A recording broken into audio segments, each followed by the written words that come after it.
snacks, coins, snacks. You ask, what do stunning coins and delicious snacks have in common? Hi, I'm Jack McNamara, and I love stunning and rare coins. Oh, and I also love delicious and scrumptious food, too. Join me as I combine the best of numismatics and tasty treats into one show. Coin Snacks with Jack.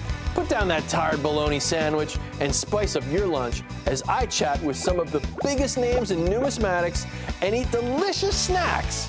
From coin news and U.S. Mint releases to rare coins and numismatic oddities. From my all-time favorite coins to ancients and commemoratives, get your numismatic midweek pick-me-up with Coin Snacks with Jack. Plus, we'll eat snacks, lots of them. Coin Snacks with Jack.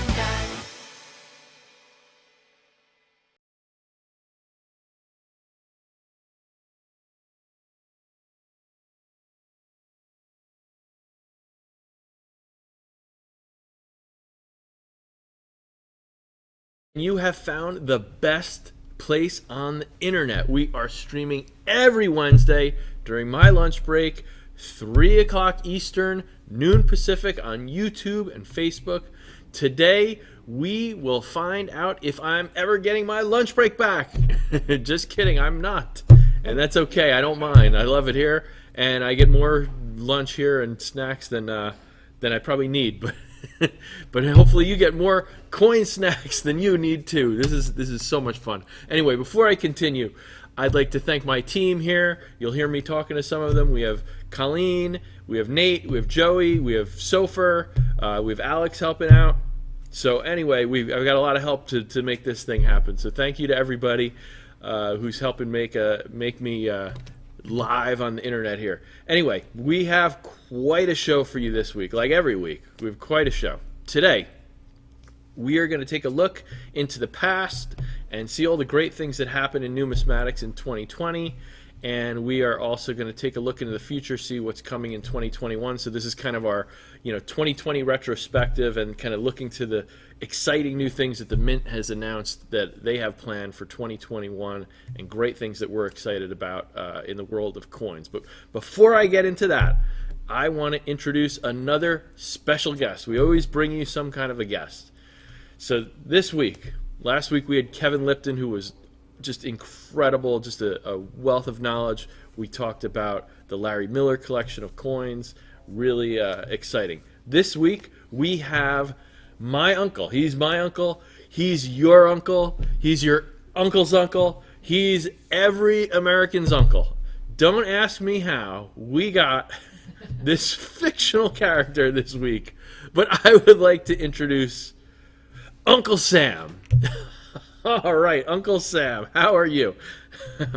I'm doing great. Jack, how are you doing? I'm great. Now, Uncle Sam, I know you aren't particularly related to American numismatics, so my first question for you is why did you accept this interview? Well, first of all, big fan of the show. Love the show. Love seeing you on there, okay? But if I'm being honest with you, it's a little bit... it's for publicity, Jack. Your good old Uncle Sam's not being talked about like he used to be, So I just needed to get the word out about good old Uncle Sam again. Is that right? Is that really the only reason? Okay, well, a couple days ago I was watching you on TV and you had a presentation about the Adolf Weinman walking Liberty half dollars, and I saw a pretty good-looking lady on that coin, if I will say, without tooting my own horn. She dresses phenomenally. A little bit like me, you know what I'm saying? I see it. And I figured, you guys got some connections at Rare Collectibles TV, so I thought maybe you could introduce me to her. To Lady Liberty, Walking Liberty from the Walking Liberty half dollar. You want us to introduce also on the Silver Eagle. You want us to introduce you to her? That's what you're saying here? That's yes. She does kind of. I see the similarity in style. She's got a similar look there. That one I think on the screen now is Columbia, right? Which was the predecessor of Miss Liberty. But yeah, Miss Yes. Liberty does. She kind of does drape herself in the stars and stripes of Old Glory. So you do have a similar look for sure. I could see her being your type. I don't know. I don't know if she's available. Anything? If we could get a hold of her, anything you would want to tell her? I would say, I want you. Well, I'm sorry, Uncle Sam. We don't personally know her, but speaking of Lady Liberty on our coinage, how do you feel about not being represented on our coins? You know, look, before me, long before me, in the 1740 or so, there was Columbia. You guys threw up an image of her. Right. She was the Step back up first for a sec. representation of America. And Okay. shortly after, there was Lady Liberty, both very, very closely associated with each other. And I was taught, always respect my elders. So I'm not going to say anything about how I needed to be on coins or they shouldn't have been on coins, because they are lovely ladies and they made beautiful coins for this country. That's true. So if Columbia and Lady Liberty were symbols of America before you, then when did you come in, Uncle Sam? There's a little bit of debate about this, but the earliest they say is 1812, during the War of 1812. 1812. All right. A man named Samuel Winston was a Wilson. meatpacker. Wilson. I'm sorry, my memory. I'm a little old myself. Yeah, you're 209 years old. So Good math, quick math. Anyway, Samuel Wilson. He was a meat packer from Troy, New York. okay. And what happened was he would be sending rations over to soldiers during the War of 1812. So one thing led to another, and they started calling him Uncle Sam. All right. That makes sense. Okay. So that iconic image of you pointing at Americans, like you just pointed at Miss Liberty. When did that first take place? When did that come about? That's actually a design made by James Montgomery Flagg in around World War I, and there he is. And that was a huge seller for Leslie's magazine. Actually, 4 million copies sold with that image on there. So that was that's created why for the it's cover of really- Leslie's magazine. That's created for the cover of Leslie's magazine Yes, during World War One. Okay. And how many magazines sold? 4 million, believe it or not, back over 100 years ago. Wow. Wow, that was like the social media of the day was Leslie's magazine. That was like the Twitter of 1914 or so. Yeah, Facebook, MySpace, Twitter, whatever it is. It's one of those Tumblr. I don't know. It's one of those things, Jack. And that was used again during World War II, I guess, too, as a recruiting tool as well, right? Oh, absolutely. In World War II is when the I want you came in. Before, in World War I, it was something along the lines of, what are you doing for preparedness? But they Okay. kind of switched it up to I want you later on, and it was recycled in World War II. Okay. Well, very interesting. Well, we're gonna have to move on in a minute here, and I'm looking very forward. This is a great interview, and for those of you watching next week, we're gonna have a real guest with Mr. John Mercanti, 12th Chief Engraver. What do you mean, real guess? Jack? A real guest, Mr. John Mercanti, 12th Chief Engraver of the U.S. Mint, not an imposter. The real McCoy, the man himself, is going to be here talking with me. I just got off the phone with him actually before. Very excited to have him. Do you have any final words here, Uncle Sam, before we move on to the meat and potatoes of our show here? Look, I'm just glad you had me on here. I love Rare Collectibles TV, Rick's US Coin Show. You guys are doing a great job. I can't think of a better way to celebrate this country than by continuing to show everyone these numismatic items and stories. Thank you. One more thing, Jack. I was talking to a good friend of mine, Kevin Lipton, a couple days ago, and he was our something guest about- last week.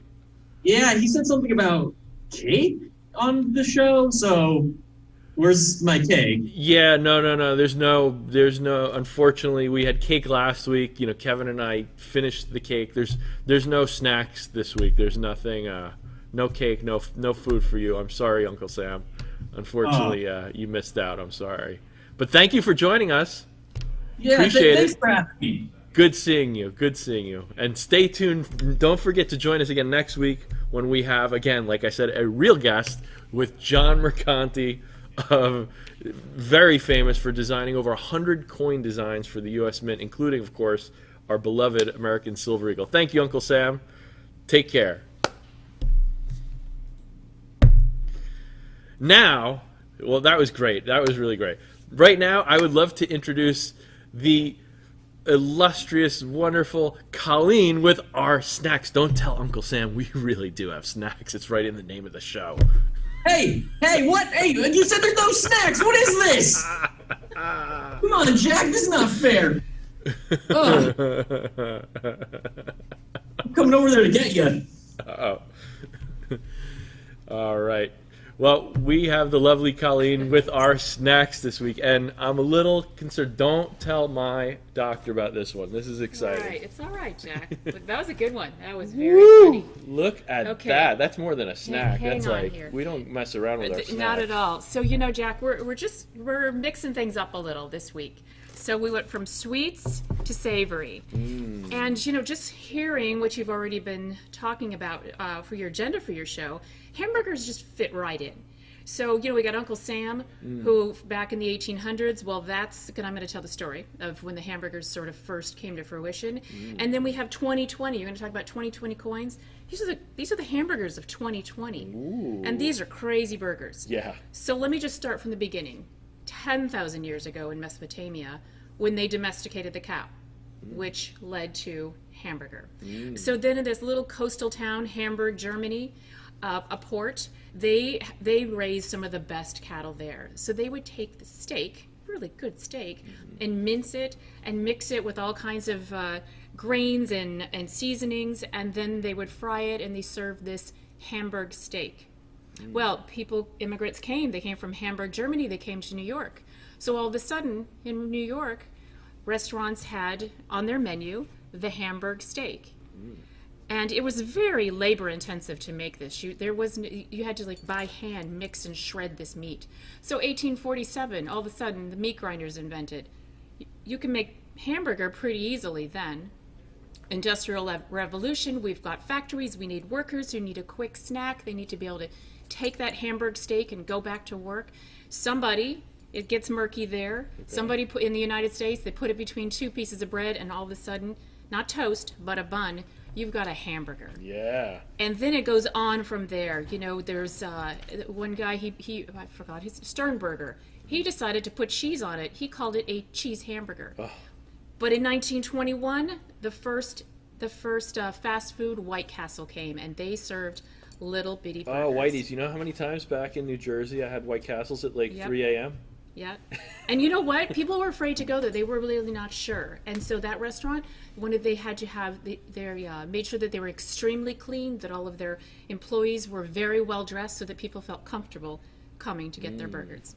All right, so I'm going to let you kind of dive in, but obviously you're going to have to keep talking too. So I'm going to make you a little sampler plate. Awesome. And you can try some of these crazy things. This has egg. This is short rib on there. We've got a Korean aioli. We've got fried egg. We've got an onion ring fried egg, hoisin barbecue This one has sauce. an onion ring here in the middle. Yeah, so this is. I see blue cheese on this one. Absolutely, I think. blue cheese and Gouda cheese, smoked Gouda with a. I think that has the Korean hoisin sauce. We've got your classic. You start with a cheeseburger. You dress it up a little. Add a little Thousand Island.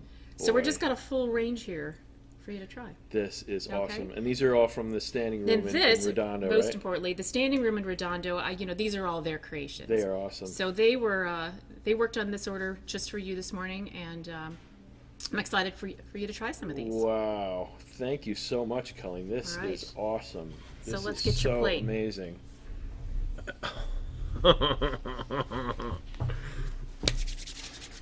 I am really excited about this. I'm going to start moving through our agenda here while Colleen starts making my little sample platter and giving me some of these pieces of these burgers. But we've got a lot to get through here, and we're already halfway through. Well, there's no halfway. we shoot for a half-hour show, but if we make it under an hour, that's all good. But so, like I said, this topic today is kind of our retrospective 2020 and kind of the what do we see on the horizon here for 2021. So let's start at the beginning. Let's start with 2020. One of the biggest events of the year was our discovery right here at Rare Collectibles TV. After 56 years of being hidden away, we discovered a first day of issue bag of Kennedy half dollars, 1964 Denver Mint Kennedy half dollars bag, mint sealed. There had been some bags had been known before from that era of Kennedy's and some other denominations, but never before one that had all the proper tags and seals that were stamped with a date that we know was the date is actually prior to the first day of issue. So we know that these were shipped to the banks to be released on the first day. We sent these down to NGC, our friend Mark Salzberg there, who's the president of NGC. He personally, we have it on video, opened the bag, inspected the seals, confirmed that the way it was sewn shut was all proper. NGC was able to certify a bag of 2,000, which is what the original bags were, the way the mint would ship them, $1,000 face value, 2,000 coins. Hey, Jack. Yeah. If our viewers are interested, they can check out that video of Salzberg opening the bag, talking about the seals and everything on our YouTube channel. It should be right up there at the top. Awesome. Thank you for reminding me. That was Sofer. Thank you, Sofer, for reminding me that. Yeah, you can go on our YouTube page and check that out with the video of Salzberg, Mark Salzberg of NGC, opening, authenticating that bag. But that was a huge deal, very popular. I think we do have some coins, a small amount left on our website. Most of the high-grade ones sold right away of the highest grades, but we do have some really beautiful coins. Again, first day of issue, mint state coins from that bag that was unopened from the first day it was released just until this year. So that was big, big news. I was really excited about that. I was honored to be a part of that. When Rick saw this bag, he said, we just had to buy this bag. And this incredible story belongs in his upcoming encyclopedia. Oh my gosh, thank you, Colleen. Here you go. Wow. So, I was, I was really excited. Yeah, I need a whole roll of paper towels for this one. This is going to be... Oh, I can take my earpiece out now, too, because Uncle Sam is no longer on the other end of the call. This is a pretty unbelievable type of bag to find, huh? I hear, you and Rick, you were like, what is going on? How's this possible? I hear even Salzberg was kind of like, couldn't believe it. This still exists? Incredible. It was incredible. I got a phone call that somebody had this bag. Of course, a little, tentative of whether it's going to be really what the person says or not, but, we looked at it. We weren't going to pass on the opportunity to at least look and see if this was legit. We saw it. We were pretty certain it was legitimate. Then we sent it to NGC, and they confirmed what we thought. So it was a really, really exciting moment and a really big deal. It's kind of finding something from 56 years ago that no one ever would have imagined existed. So that was a big event for the year. So let me see, which one am I going to take a bite first here? Oh my gosh. Are you going to review it, Jack? It's a food review channel, too. This one looks like it's got a lot of bacon. Maybe no, that's the short rib. This, I think, is bacon. Rick said it's a Halley's Comet type of deal, but, Halley's Comet comes out, every 86 years. What? This ain't happening again. Are you talking? What? Nothing, Jack. Enjoy. I think I have food coming after one bite. That's awesome. Oh, my gosh. No one get barbecue sauce or something. Oh man. Let's see, Jack. What's going on next? You want to talk about those Privy coins that just came out? Nah, forget. This is just snacks with Jack now. Forget about the coins. This one's got a fried egg. This is breakfast, lunch, and dinner right here. Holy cow. Yeah. What? What about the Privy coins, Jack? Privy coins, okay. Now, your Privy all right, Mark now with you those got me burgers excited. right now. You pulled me away from the burgers. Privy Marks was exciting enough to pull me back away from my burgers just for a minute. I can't promise I'm not going back, because I'm definitely going back. So yeah, privy mark. So a privy mark is a small mark on a coin, similar to a mint mark. They've been used in other countries in the past for different things where they might have a different mint master or somebody who puts his mark, different person in charge of the mint, and the different marks that represent different things, changing in weights or composition of coins maybe. The U.S. Mint hasn't really done too much with this. There's been a couple, I guess it was on some platinum coins, but this year to celebrate the, oh yeah, there we go. There's one of the platinum coins that are privy. Can you bring that up for a second there, Joey? There we go. You can see a little eagle head there. Yeah, so it's got that little eagle head. You see the mint mark W, and then just kind of above it, right at 3 o'clock, you see that little eagle head. I think it was to celebrate the preamble of the Constitution. There was a small series where they kind of... Right. Wow, that's a really pretty coin. So yeah, so to commemorate the 75th anniversary of the end of World War II, which was this year, the U.S. Mint decided to honor the Allied powers' victory and produce some coins, commemorating this. Now, I love these coins. My grandfather, his picture used to be back here, but now we have some weird picture of me with, sunblock on my nose and stuff instead. But he served in World War II. He introduced me to coins, so because of that kind of connection, this coin is even more special to me. But there he is. There's my grandfather when he was probably 18 years old or so in his army uniform there in World War II. There he is. It's not just one coin, Jack. There he is with his Jeep. And the cool thing here, actually I'm going to pause for a second. The cool thing here, if you see this Jeep here, right behind him above the back wheel, it says Betty. He had met my grandmother at a dance right before when he was in Boston before they sent them to Europe. And Betty was my grandmother, and he had her name painted on the Jeep, and they sent letters back and forth, and then they got married when he came back. That is awesome. Yeah. What a story. So, anyway, though, so I clearly have a connection to this kind of World War II, heritage of our country here.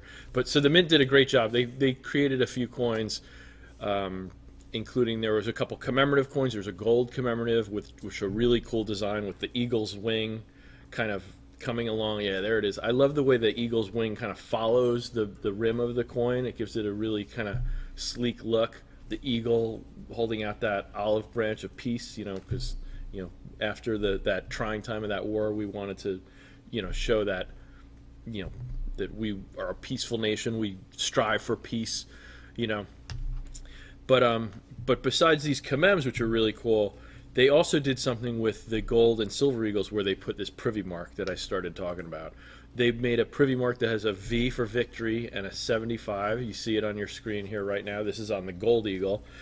And that shape is the World War II Memorial Rainbow Pool in Washington, D.C. Right, so yeah. It's not a perfect oval. If you see that shape, it's kind of like an oval, but it has a little kind of step in between the edges and the kind of curved ends. You're right. That was taken from that pool at the World War II Memorial in Washington, D.C. So they really did a good job with the symbolism of it, the V for victory, 75 for the 75th anniversary.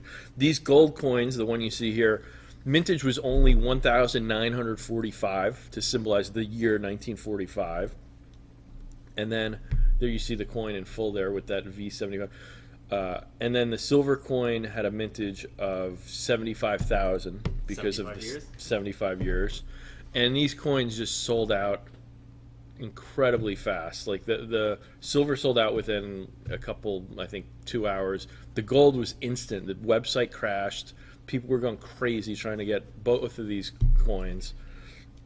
Yeah, I was trying to get an American Silver Eagle. I was on there for a couple of hours trying to do it. They were still up, but I think that all the traffic kept crashing the website. If the website didn't crash, the Silver Eagles would have been gone in 2 minutes too. You know what I mean? But yeah, the demand was so crazy that within minutes the website crashed.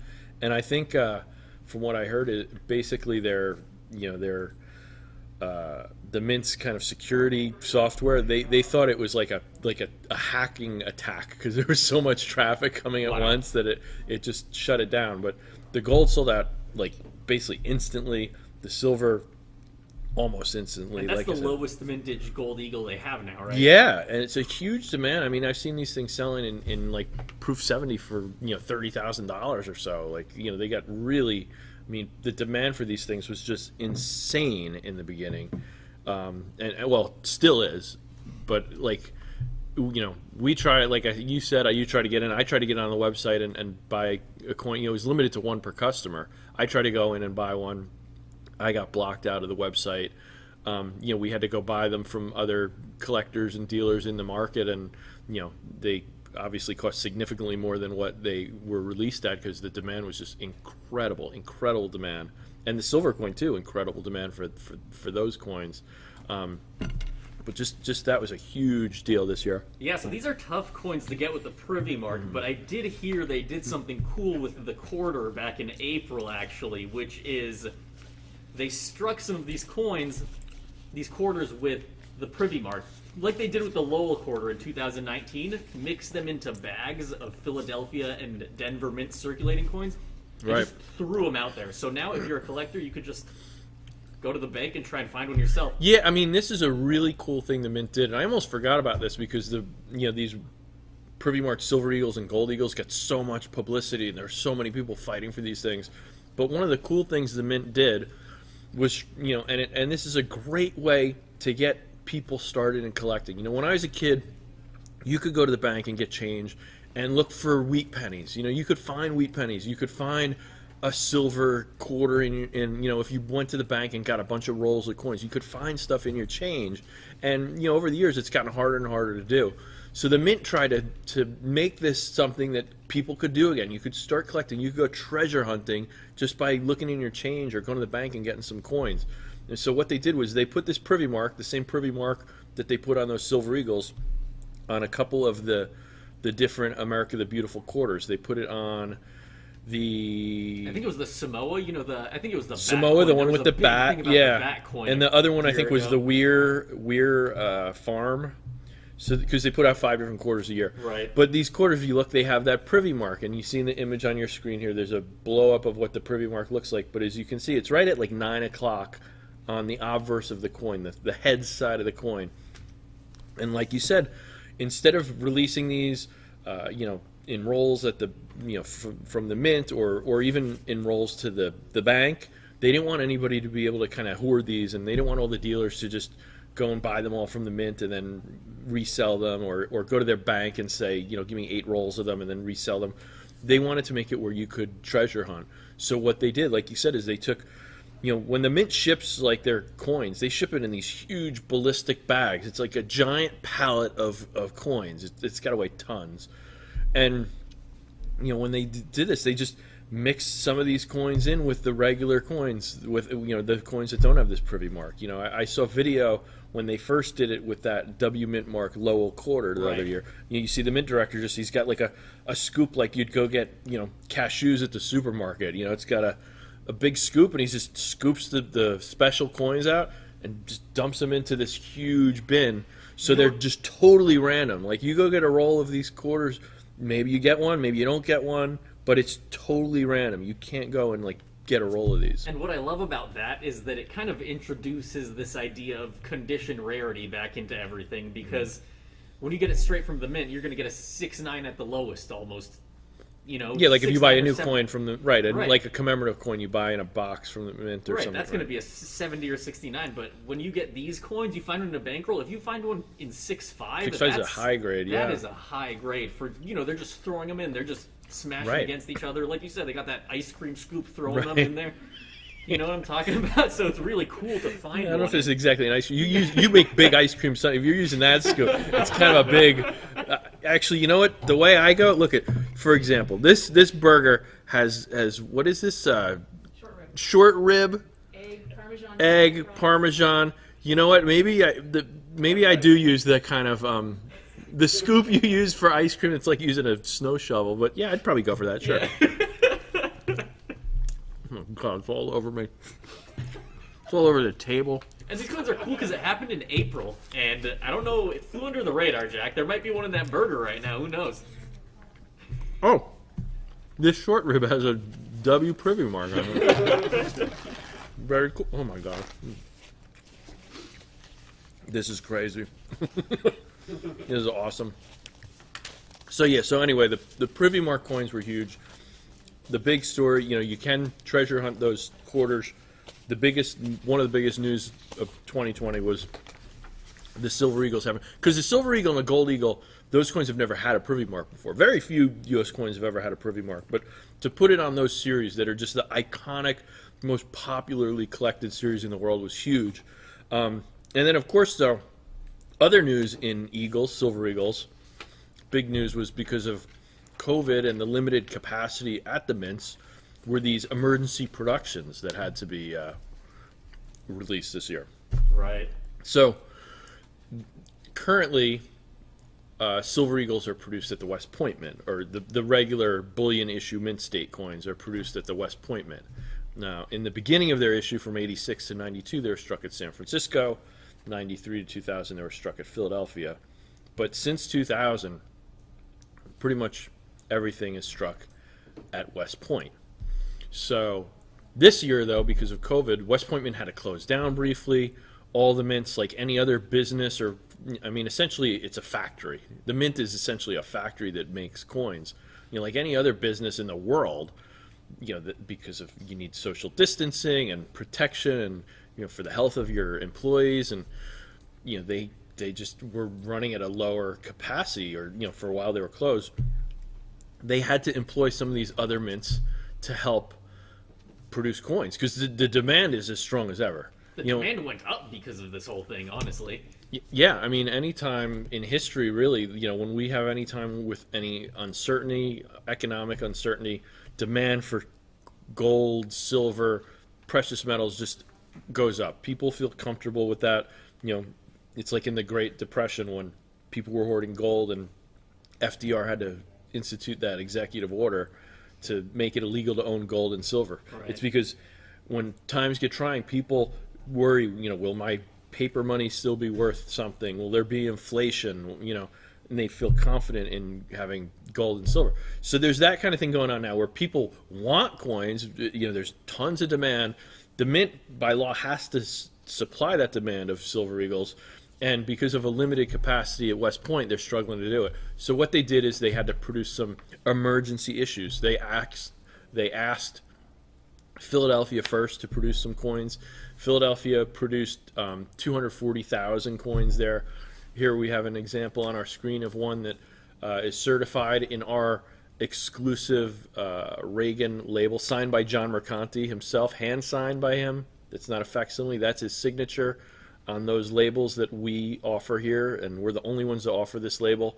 John Mercanti, as I mentioned, is going to be my guest next week on this show. Very, very exciting. I just got off the phone with him about an hour ago. I'm super, super excited to talk to him. That show may go for a day in length because I think the two of us can talk coins forever. Really excited about that. But you see, these are certified with that P in parentheses to show, even though there's no mint mark, that we know this coin was struck in Philadelphia. We're able to guarantee that because we get sealed boxes from the mint. They're not open. We send them right to the grading service. And when they get those, they're able to confirm by the serial numbers on the boxes that these are indeed from that specific run of coins that were struck, in this case at Philadelphia. Later in the year, same thing happened at San Francisco, where 1 million coins were produced at San Francisco. Again, the way we know that is we take these sealed mint boxes, we send them to the grading service. They're able to, while the box is still sealed, and they can make sure it was not tampered with in any way, they authenticate it by looking at the serial numbers. Once they know that this is indeed from one of those emergency productions at Philadelphia or San Francisco, they then open the box. Then they go through and grade those coins for, they're looking for those perfect proof MS Mint State 70 coins that we look for, those Mint State 69 coins, and then they certify them for us. So that was a huge, huge thing that happened this year. I hear, Jack, that a lot of these coins are kind of losing the emergency pedigree because of this process that they need to go through in order to get it. So the mint produces, most coins that we collect are produced for circulation, to be used for money, right? Silver Eagles are a little different. They're produced their intention by the government is for people who want to invest in silver and have, silver they know was mined in the U.S. It's backed by the U.S. government, so they know it's really an ounce, it's really pure, all these things. So their goal is, they wanted something that were all homogenous, all exactly the same. They don't have different mint marks. They didn't want this coin really to be something that collectors were chasing and trying to, drive up the price or look for different things. But, we're collectors. We figure out a way to do it because this is what we do. We want to get all those different special coins. So we figure out a way to do it. And they appreciate collectors too. They do a lot of these commemoratives and they work with us. There was, when they did those ones in Philadelphia, they released a press release, a letter from the mint that explained, what they did and what were the box numbers and everything. So they over the years that, even though their original main goal is to make a bullion coin, they understand that collectors are going to want those special coins, and they do kind of work with us a bit. Like the 2019 S enhanced reverse proof, that's the lowest mintage proof one that they made. So right, they're still thinking about the collectors. They but definitely not for the mint state ones generally. Exactly. Usually when they're thinking about collectors, they're more like, oh, we'll make a proof issue, we'll make a special issue, we'll make a privy mark issue and a limited number so that it's not flooding the market and you have to chase these things. They make it exciting, So they do work with collectors, but when they're making coins for circulation, their goal is to make as many as they can. When they're making coins for these bullion issue coins, their goal is to make as many as they can, seek to fulfill demand. It's not to make the most, they do a very high quality control. They want to make them as perfect as they can, but their goal is not to make a pristine, perfect, flawless coin and preserve it. Right, their goal is we need to get 500 of these in a box and ship them to the distributors as fast as we can to fulfill the demand for these things. So sometimes it makes mint state 70 examples kind of hard to find. It certainly does, especially those earliest years, especially so. And then to kind of segue into our kind of looking towards the future here, already in 2021, the mint is still having the same struggles. Obviously, COVID has not gone away. It's actually pretty high right now. Things are still pretty scary out there. So the demand is still way up. The supply is a bit limited. They again asked San Francisco to help. They shifted some production to San Francisco. So we do have some 2021 San Francisco mint emergency issues that have been released. And again, every time a new coin comes out, we are so excited to be able to get them here and help supply our collectors that we work with, our clients, with these coins. So we have those 2021s. Again, our exclusive Reagan Mercanti label, Mint State 70, with that San Francisco emergency production. So that's probably the first exciting thing that kind of has happened in 2021. But one of the biggest things that was announced in 2020 that is happening in 2021 is... We got a drum roll in here? Oh, yeah, drum roll, please. I was confused. I thought that meant eat more hamburgers. I'm going to just do that. You think everything needs... Do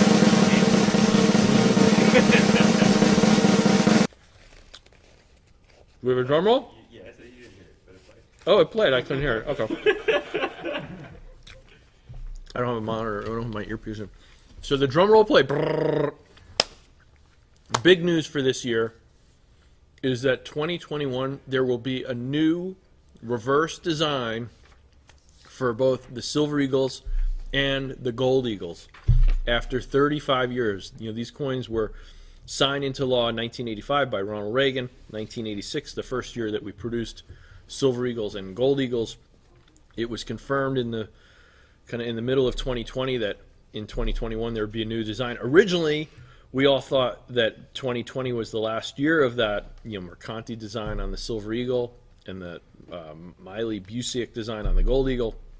Then the mint later announced that the change was going to happen mid-2021, so there's actually going to be two different distinct types of eagles, Silver Eagles and Gold Eagles, for 2021. That's always cool to get multiple types. You think It's there'll be awesome. multiple types for the proof too? I'm pretty sure there's going to be both proof and mint state in both, and I'm not sure even the burnished issue that the mint produces with a mint mark, which is a mint state coin with a mint mark for collectors. That one I'm not sure.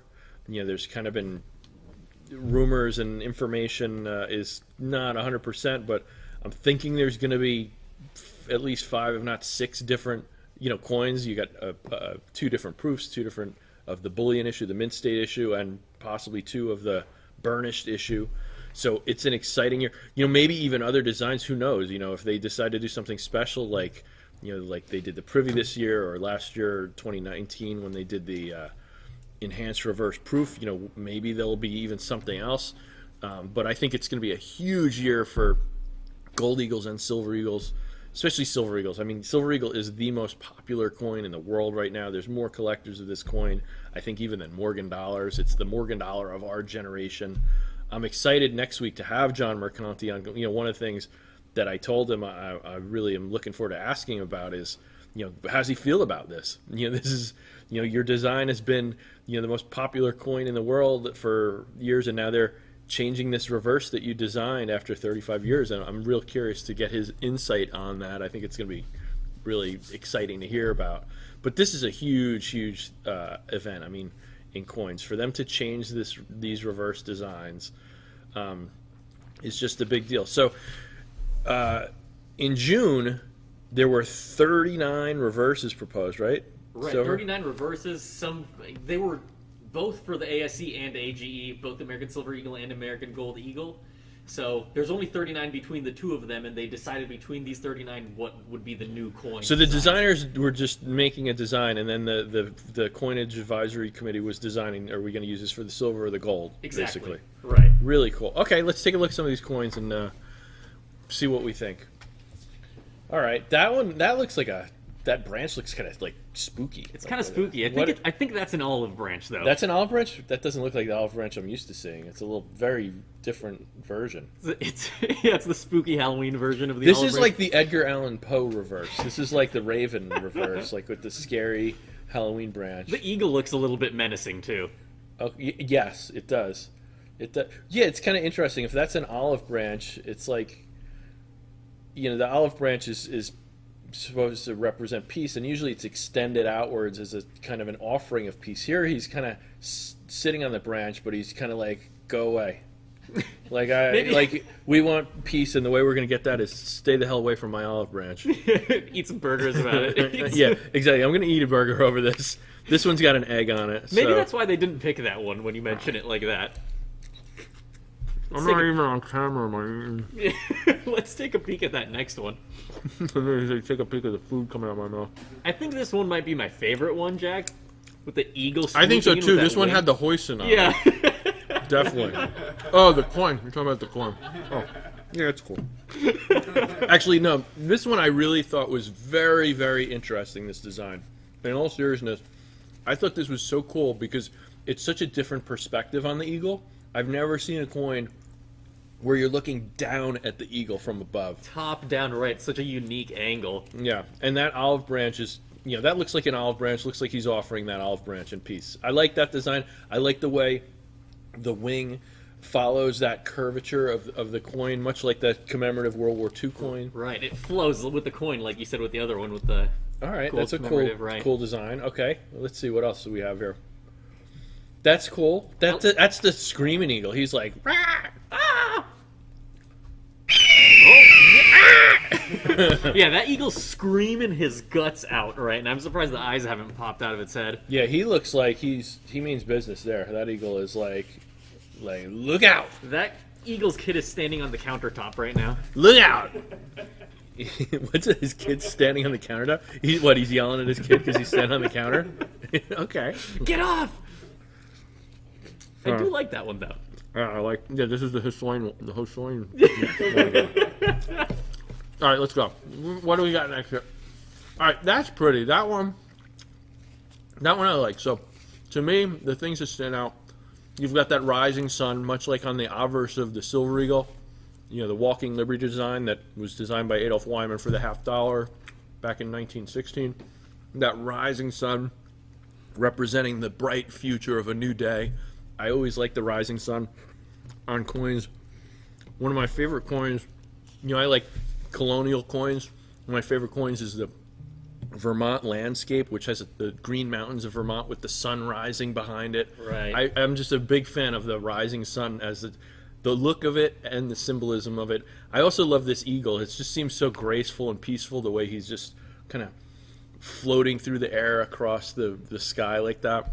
That one's a nice one. Listen to this, Jack. A good friend of ours, Bobby Legs, says, "What up, Jack?" in the chat. Bobby Legs. Bobby Legs is one of my best friends. He does a Bobby Legs loves watches. I'm going to give him a little plug here. Bobby Legs loves watches. He does a chat every week on YouTube, a watch chat. He's a watch collector.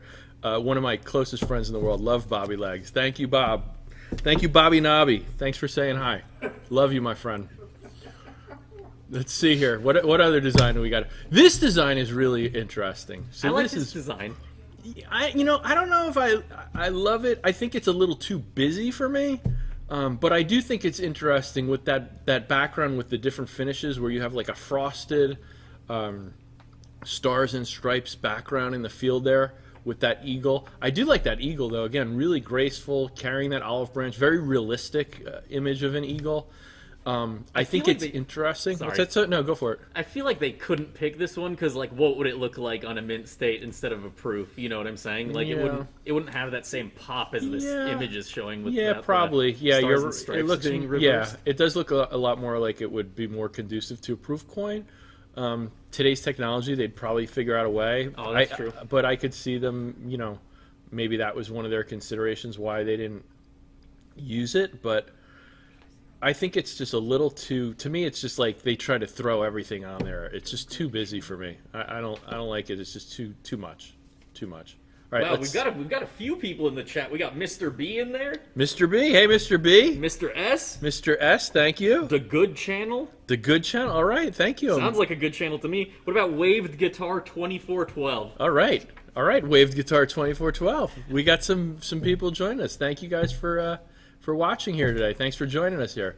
See, this one I like too. This is very old school. Like, I look at this. This is just an old school design. You've got the eagle standing on that fasces, which is that bundle of twigs there that's kind of, twine is holding it together, which is a symbol used on the Mercury dime reverse. Right. It goes back to Roman times. It's a sign of strength and unity. You've got this eagle with this banner, $1 in its mouth, and the reason I really like this design, which is kind of funny to me, is not the whole eagle, but my dad was in the Navy, and he's got a tattoo on his bicep of an eagle's head with the banner with the USN in his mouth. It looks a lot like this coin design. This honestly does look like a tattoo. I could imagine. I'll people show getting you. This I'm crazy. gonna get my dad to. I'm gonna see if I can get him to send a picture. We'll compare it next week to this coin design. He's gonna have to flex for us.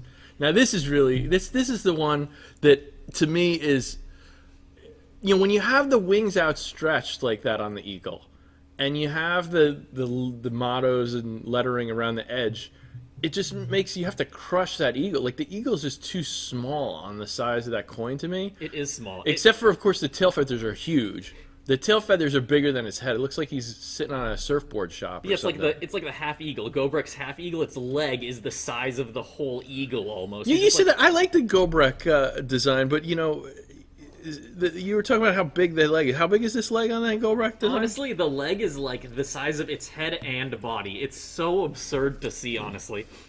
Which would be good.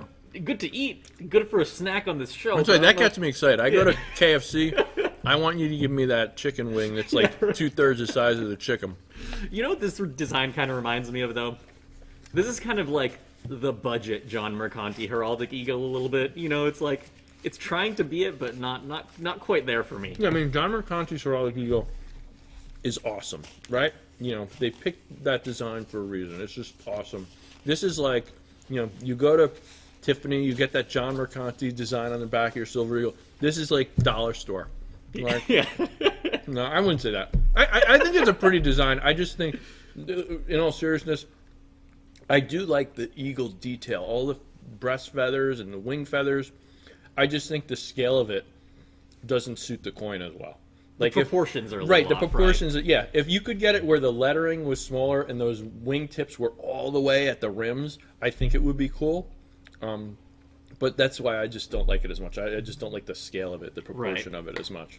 I think it's a pretty design. I think the artwork is well done. I think the eagle is actually a really pretty eagle, but I think to me that's why I'm not in love with this one as much as some of the other ones. Right. Let's see, what do we have next here?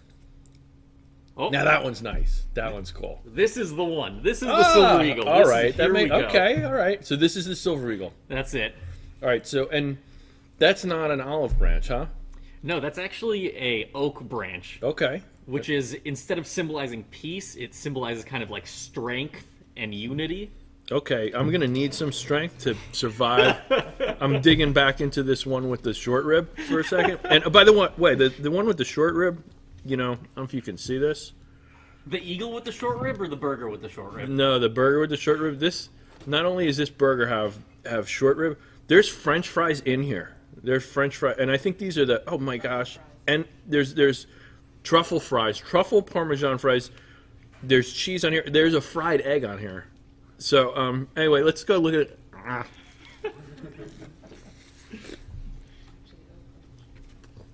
Can we go back to the Silver Eagle? And like, you notice the eagle's carrying a branch. What's the eagle doing with that branch? It's taking it home, so it's bringing this strength back home. It's taking this strength and fortifying America type of deal. You know what I'm saying? Cool, yeah, like an eagle in nature. When you see it building its nest, he's picking up the sticks and twigs and building something strong to protect his family. Exactly. So symbolically, it's like America's coming together to fortify the nation and make it stronger. Very cool. Very cool. Yeah, I like that one.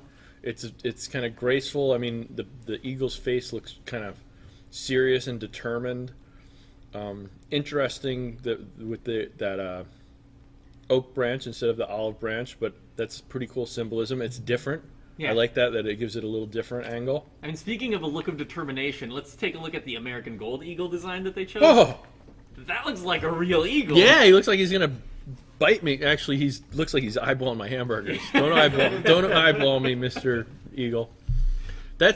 Now to me, that is a cool design.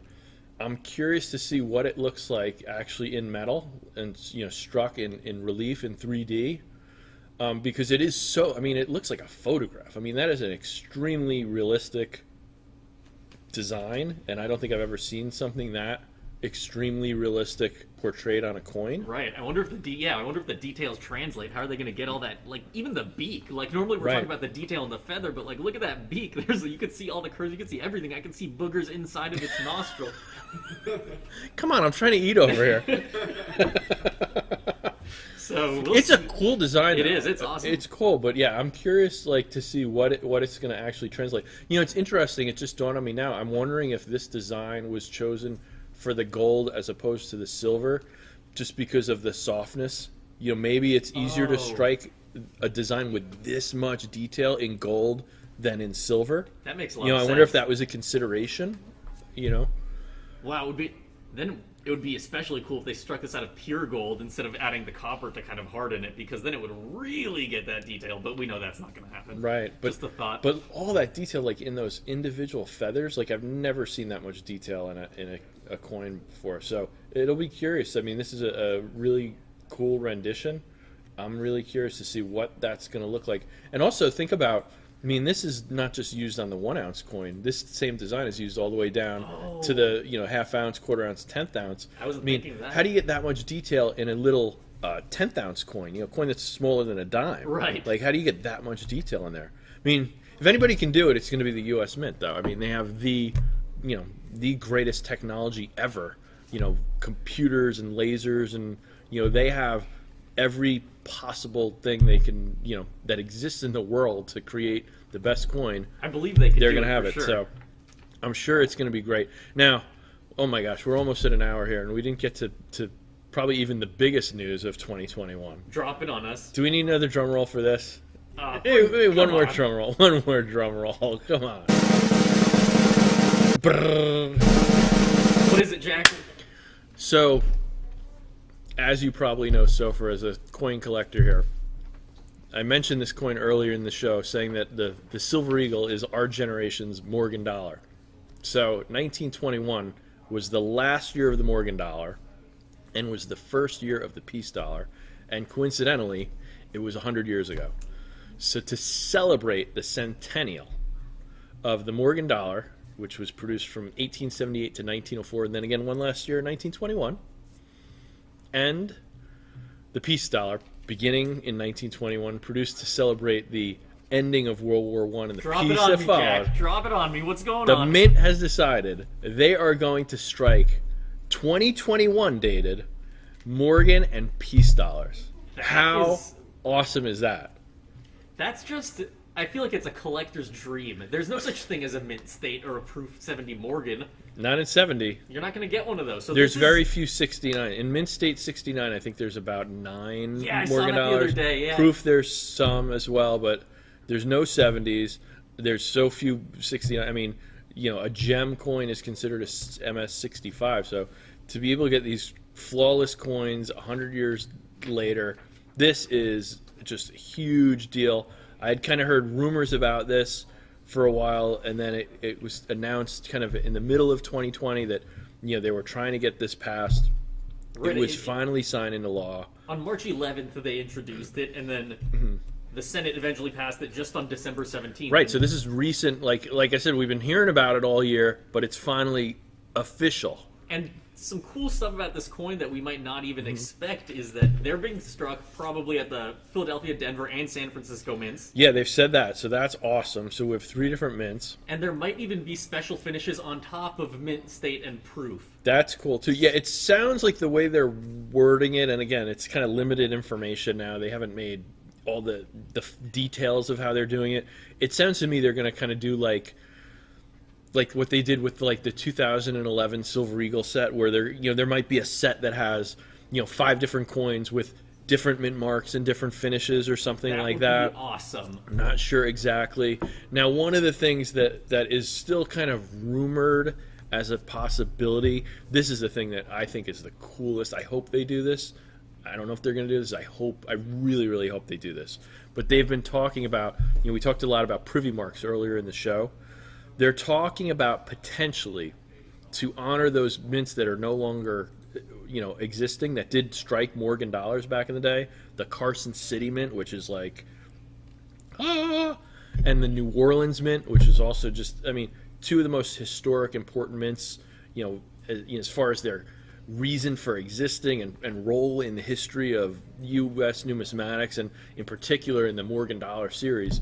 To honor those mints, there is discussion of striking coins with privy marks, so not a mint mark because they're not going to be minted at Carson City or New Orleans, but a privy mark, so a little mark to honor them. But the way they're talking about doing this is making it look exactly like the original mint mark did and putting it right. They'd be struck in Philadelphia, so there's no Philadelphia mint mark. Right. They'd put it in the place where the mint mark normally goes. They have the real estate. So you'd essentially have a 2021 Carson City or 2021 New Orleans Morgan dollar. To me, that is like... if they do that, I'm getting the chills thinking about it. Like, that is like, as a coin geek, that is just like the coolest thing. Like, I'm really excited. For years, in kind of like when I was growing up as a kid, you like I said, you could still find coins and collect coins through change and find neat, you find wheat pennies and things and change. But as far as what the mint did for collectors, it wasn't that much. They made proof sets and mint sets, and that was kind of it. Right. Like, they didn't even make commemoratives in the 70s. Oh, right. They I was born in the early 70s, so like when I was a little kid, there was no commemorative coins even. It wasn't until I was 9 or 10 they started making commems again, but it was kind of very limited. The mint is really so collector friendly these days. They are trying to make these really cool coins. They're trying to make sure they limit the production so that they don't flood the market and overproduce them. They want these things that are limited, so there's a demand for them. And just the thought of them doing this, and they're talking about the 2021 peace dollar. The rumor I heard is they're going to actually do it in a high relief, like the original 1921 peace dollars. They're doing all of the original nods back to 100 years ago, and I think they're really, like you said, they're really thinking about the collectors right now. It's awesome. Really awesome. They're thinking about my stomach. And you know what it says here in the legislation? It says that everything is going to be the same weight, the same size. But there's an interesting kind of verbiage that they use for the content, which says not less than 90% silver. Right, so they're basically saying They're making these coins to the exact specs of the coins that were struck in the original series of the Morgan dollar and the Peace dollar. But the way that's worded gives us a little, maybe they're going to up the content from 90% silver to 100% silver. That would be amazing. Even if they don't do it, it'd be amazing, because they're still, I'm glad it's not the opposite, that they're diluting it down and they go, oh, we're going to make it in clad or something. That would be a real bummer. So I'm excited that they're doing it at least 90% silver. But if they make it pure, that would be super exciting as well. So this is a huge. Hopefully they get them in 100% silver. That would be awesome. That would be cool. We have a Mr. B here that says that he doesn't think they're striking. He's upset about them not striking 2021 proof ASEs with the Heraldic Eagle reverse. So maybe, I'm not sure if that's the case or not. I think the mint's been unclear, because even originally they said that they weren't. When they originally released this and said they were changing the reverse in 2021, everybody thought they were not making the new coins after. 2020 was the last year of the Heraldic Eagle. Then they later announced that they're making the Heraldic Eagle, the Mercanti design, and the new design in 2021. So I'm not clear on if they're making the coins in all the different formats, in all, both types in mint state, both types in proof or not. Maybe Mr. B read something that I haven't seen yet, that they're not making the proof. Maybe that was something that was earlier that's changing. I'm not sure. Either way, I'm very excited that there are going to be a lot of different versions of the Silver Eagle this year. Right. But what exactly ones they're making, we'll see. And it'll be here. Join us every Wednesday on Coin Snacks with Jack. And, when we find out that kind of information, we'll be here. We'll be here talking about it.